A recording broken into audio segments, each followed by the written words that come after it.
Next up tonight, Matt Chatfield, I think, and Josh, are you involved in presenting this at all, or is it Matt solely? Primarily Matt, I'm here for support. Okay, Matt Chatfield, who is the Executive Director of the Webster Economic Development Alliance, we call it WEDA, is going to give a presentation on a proposed grant application by WEDA that would have to be in the CFA deadline in New York State by July 30th, which is about 5 weeks out. So, Matt, I'm going to hand this on. Great, thank you very much. I appreciate your time this evening. A quick clarification that actually the grant application is the lead on the grant is actually the Village of Webster. And both WEDA and the town will be sort of co-applicants. So I'll describe that a little bit. So the Reimagine Webster initiative is something we started probably in October of 22. In late 21, the village applied for state funding, was awarded about $200,000 for a master plan.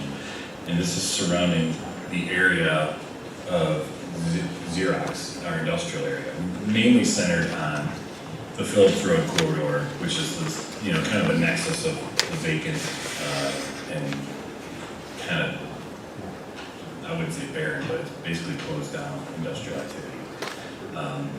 So this program basically funds master planning efforts and then afterwards implementation efforts, but implementation of soft costs, right? So not brick and mortar, not constructing buildings, but moving projects along. And we have finalized the plan, and are in the process of doing that. We've spent about 18 months with professional consultants hired by the village. The town has been participating in the process along with Xerox Corporation. The town has been on the advisory committee, and the study area itself is in yellow on the screen. I promise you there's 18 slides, but I'm going to breeze through these pretty quickly. Within the study area boundary is the town's rec center. A good portion of the north end of the village business district is also in the study area, and about 230 acres of Xerox property as well. This area has been poorly planned, if not just kind of not planned at all, largely because it has been along that intermunicipal boundary, right? It's always been at the boundary between the town and the village. Neither municipality has really taken ownership of what the future of this area is going to look like, so the Alliance stepped in and has been pushing this effort forward to identify the future, to reimagine the future of this area, and a lot of it having to do with what is the future of our industrial complex. So the two steps in the process. First step, it's almost done, right? We spent about $215,000 of consulting fees towards the completion of a master plan. And the next step is funding area-specific plans, studies, investigations. The village can apply for up to $500,000 in these soft cost studies for this first round of funding.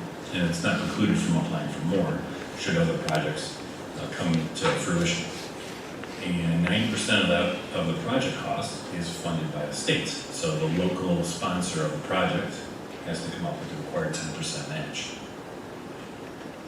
It just so happens that many months ago, this board executed a memorandum of understanding with the village to be a part of this overall master planning effort. And that was a wise choice because now the town is eligible to be a co-applicant for 90 cents on the dollar for grant funds associated with implementation projects for this program.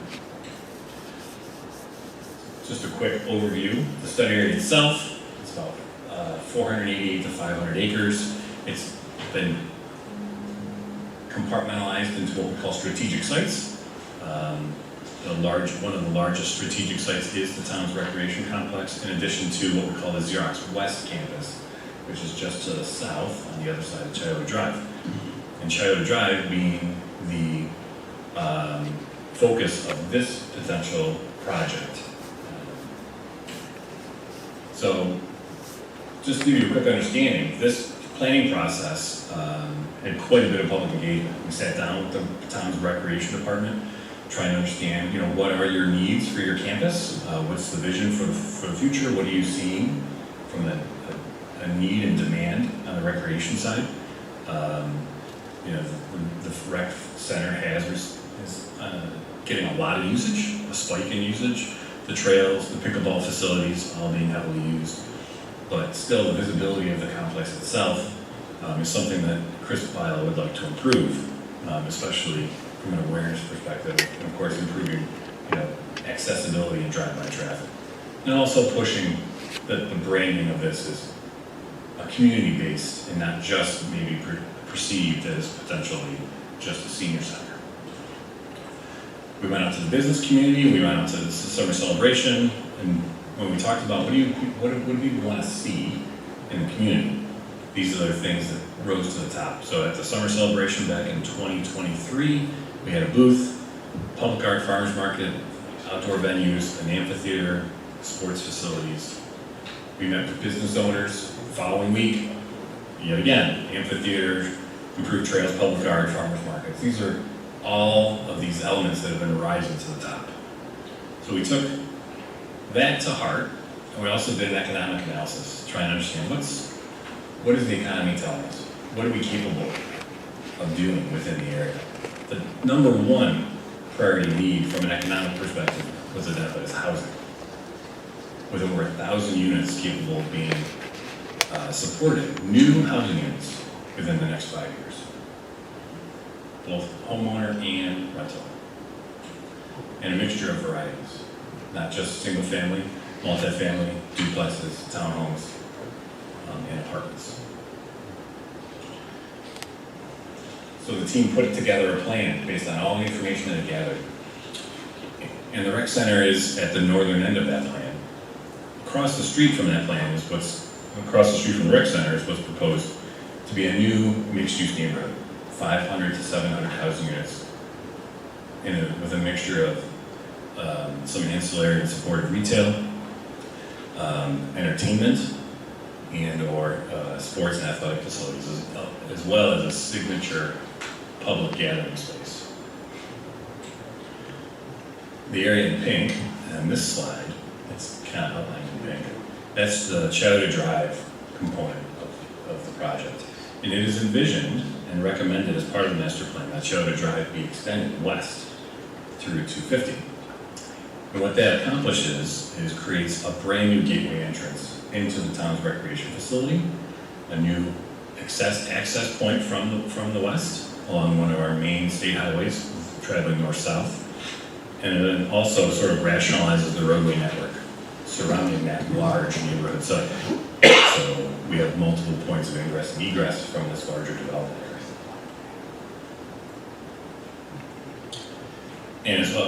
And as well, that's the location of a proposed 8C is what's on the graphic in front of you. A proposed conceptualization of where an amphitheater, a public amphitheater, programmed by the town's recreation department, would be located. And this has received the support of the recreation department as well. And I wanted to take a quick step back on this slide just to bring in the broader picture. This has been hopefully many of you have seen this slide. This is a zoom out of a 1,500 acre area we call the Northeast Area for Technology. So 7 major industrial and/or redevelopment sites. Site number 1 is that West Complex site that's in the heart of the Reimagine Webster initiative. 2 and 3 are also in the Reimagine Webster initiative, but they've been identified for industrial activity. But this provides the broader framework of why the extension of Chowder Drive is important, because it would create a 2-mile long network from Route 250 all the way to Basket Road via the proposed extension of Boulder Industrial Parkway. So now we're creating this east-west corridor that's going to connect neighborhoods, the recreation center, and new opportunities for employment across in an east-west direction. It's something that is direly needed, and it would take pressure off of Schlegel Road, a little bit of pressure off of Clem Road, as well as unnecessary travel on short-term travel on Route 104. And further, this is a further conceptualization of a smaller study area project that we've been working on. The BOA master plan has taken this to the next level. This is a project that we started probably 3 or 4, maybe 5 years ago. But providing that gateway entrance into the recreation complex. This map actually turns you 90 degrees. 104 is on the right-hand side. So the Chayote Drive extension and the formulation of a new Chayote Drive trail. The extension of the roadway is just shown in a dotted line in yellow. It would travel east-west. A new intersection would be created that would also provide access to the town's first responders pay park. So the road would be realigned, that entry drive would be realigned to a 4-way intersection. And then the proposed amphitheater would be, further refined in that zone in the brown or khaki. And what this does is it creates part of a broader trail network and creates a loop from the rec center through the bird sanctuary trail to Sexton Park, then back on the 104 trail into the village center, and then back up through the new mixed-use development. And now we're creating a real amenity for not just this new neighborhood, but for the industrial area to the east. So that employees, they have a bona fide, looping path of a little over 1.5 miles. And from a recreation perspective, that's something that a lot of employees on the eastern side in the Xerox campus, they're very interested in being active. So we're further supporting that, and it connects them with the town's rec center and all that has to offer. So the proposed project that the town is eligible to submit would take the project through conceptual design, alternatives analysis, basically as a feasibility study, and identify a preferred alternative and preliminary cost estimates. So it's really just understanding, can we accomplish the extension of this roadway in a meaningful and delicate and respectful manner to both the environment and the adjacent properties. The anticipated cost of that is roughly $180,000 to $200,000. Local matching request of $18,000 to $20,000. July 24 is the submission. Typically, we don't find out about these grants until the end of the year. Now, by the time we get under contract with the state, we're looking at a spring, May, maybe June, start to the project. And then from there, I would anticipate, probably an 18-month, 12 to 18-month project.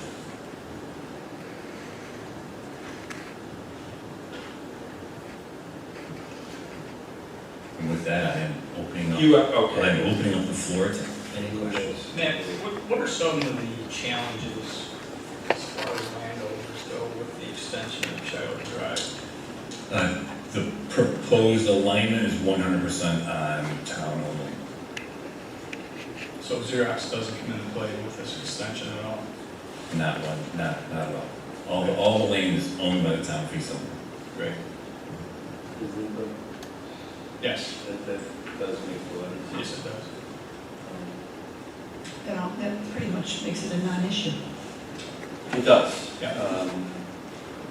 And I guess with Paul Adams, since you're right next to Matt, when we're talking about numbers like this, well, first of all, the only resolution the town board would have to do to put WEDA in a position to apply for this grant.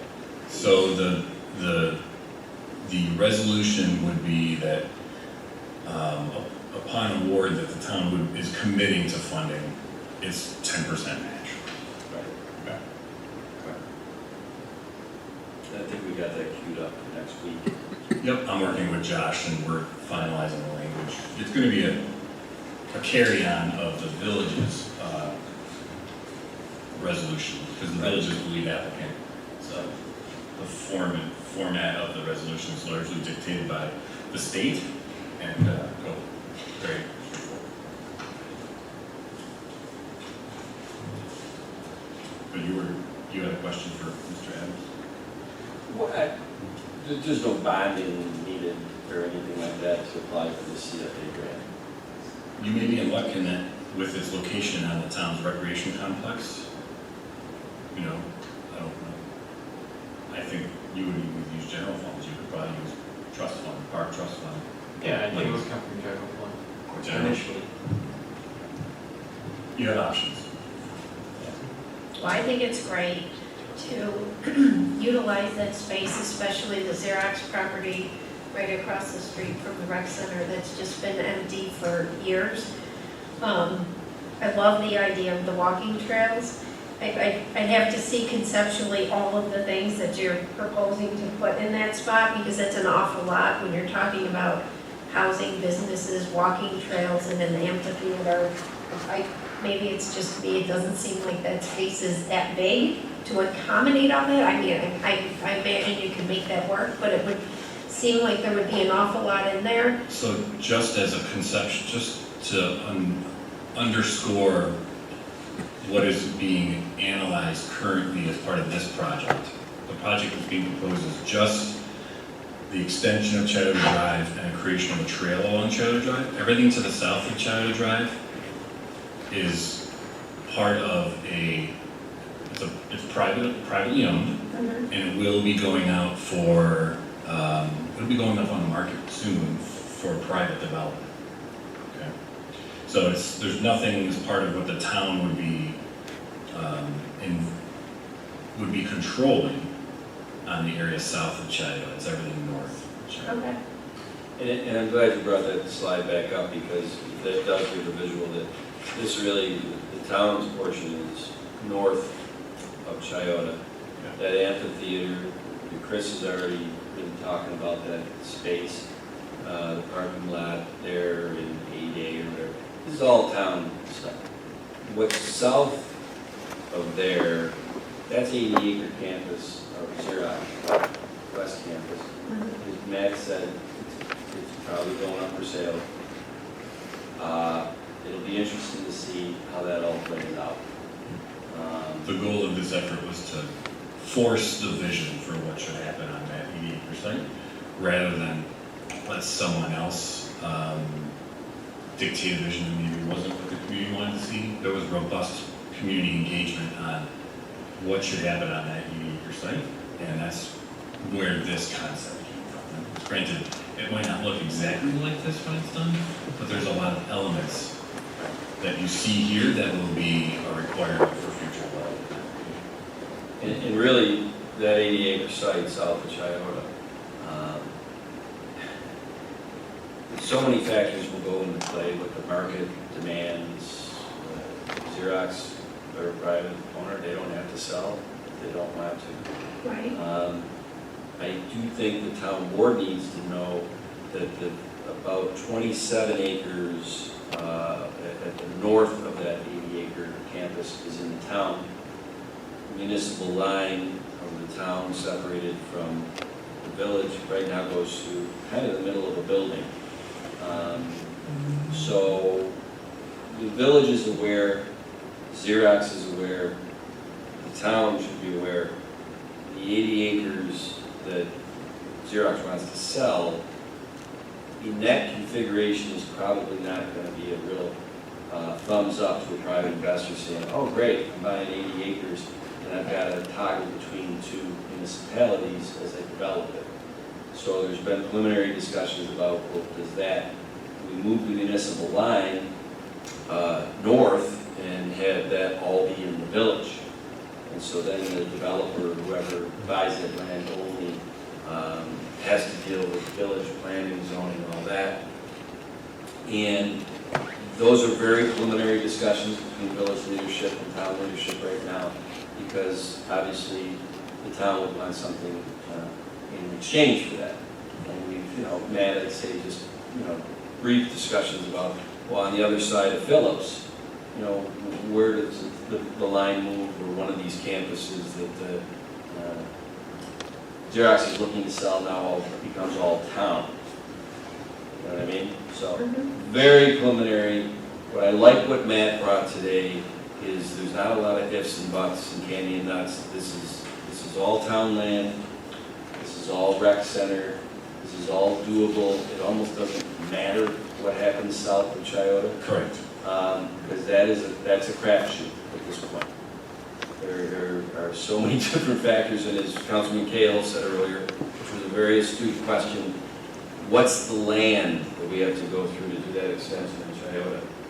I was thrilled to find out it's all town-owned land, because I think it's very highly publicized and known the challenges we're running into right now getting the 1,600-foot Bolter Parkway extension done. Because that 1,600-foot extension, 500 of it goes through school district land, and the remaining 1,100 goes through Xerox. The school district and the town seem to have a deal in principle on how they would handle that. We do not have a deal with Xerox right now. We're working on it. We've got attorneys involved, the village attorney, the town attorney, but a lot of moving parts. And you, Jen, knowing better than anybody having worked for Xerox, when they are in play, I couldn't sit here and tell you how long this is going to take and what the final version of it's going to look like. So I'm just going to tell you what Matt showed today. This is totally town. There is no third-party place like Xerox that we're like, well, we hope they do this and that, and this won't come through. This has nothing to do with that. Well, that's good to know. All under our control. Other than basically needing to be in cooperation with the village to obtain the funds, which is not an issue. Yep. It's largely a unilateral project. I also think creating the vision, which you have, and I think it's wonderful. I love what you're proposing here, or what the community has really said they want. It's not what you're proposing. Right. But I think that the development of that town piece will kind of set the stage for what's expected on the other properties and what could go in there and want to be a part of supporting these additional recreation facilities. The town is in the position of the county to charge on the Reimagine initiative through this project. No, It's actually exciting. It's a good position to be in. Jenny, any questions or comments? So you have to analyze this a little bit, but thank you so much.